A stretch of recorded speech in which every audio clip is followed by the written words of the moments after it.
A área em que Portugal se pode distinguir de maneira sustentável no curto e médio prazo será, sem dúvida nenhuma, a área do turismo e a área da economia ligada ao mar. Eu acho que a área do turismo, até pelo histórico que se tem conseguido em Portugal, é, digamos que um quick win, muito rapidamente poderá gerar ainda mais valor para a economia portuguesa, por duas razões: porque temos condições intrínsecas e porque há muito vento a favor à volta do país, até por força da instabilidade do norte da África, a leste da Europa e por aí fora. E os números estão aí para as pessoas verem. Mas há uma mudança da marca Portugal de alguma maneira, ou ainda temos que trabalhar mais nessa área? Eu acho que a marca Portugal está cada vez mais saudável lá fora e não está necessariamente só ligada ao sol, ao bom tempo e à sardinha assada, digamos assim.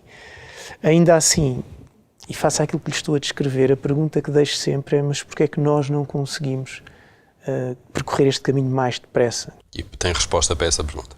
Não tenho a pretensão de ter uma resposta, mas por prova contrária ou por contraprova, seria tentado a dizer que a volatilidade das cores da nossa governação e as consequências todas que daí advêm são cada vez mais entropia ao sustentável desenvolvimento deste país. Muitas vezes não fazer nada é fazer muito bem.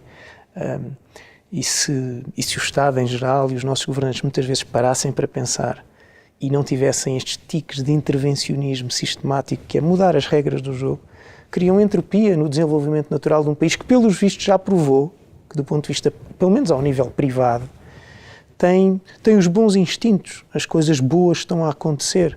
Do lado da economia do mar, já há uma componente de inovação e uma componente, digamos, de educação que poderá levar a essa inovação de médio prazo. Olhando agora um pouco para a sua área da energia, como é que nós estamos em termos de inovação nesta área? Na energia, e contrariamente ao que se pensa, nós somos uma indústria, uma área de atividade que tem níveis de inovação sustentáveis e não disruptivos, porque a inovação não é necessariamente criar disrupções tecnológicas. Agora, exemplos de inovação no plano da eficiência da utilização dos recursos, coisas tão simples como, por exemplo, o próprio desenvolvimento de aditivos para os combustíveis fósseis que levam a que os carros gastem menos, haja menos emissões.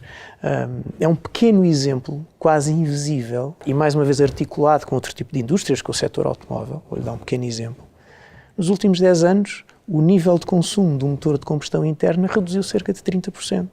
É uma contribuição muito maior do que qualquer outra tentativa de fonte de energia disruptiva, seja por via de biocombustíveis, seja por via de eólicas. Outro exemplo, por exemplo, ligado à academia e aqui muito específico da BP. Este setor, por força, digamos que dos problemas económicos que este país teve e tem, assistiu a um aumento significativo das fugas nos postos de abastecimento.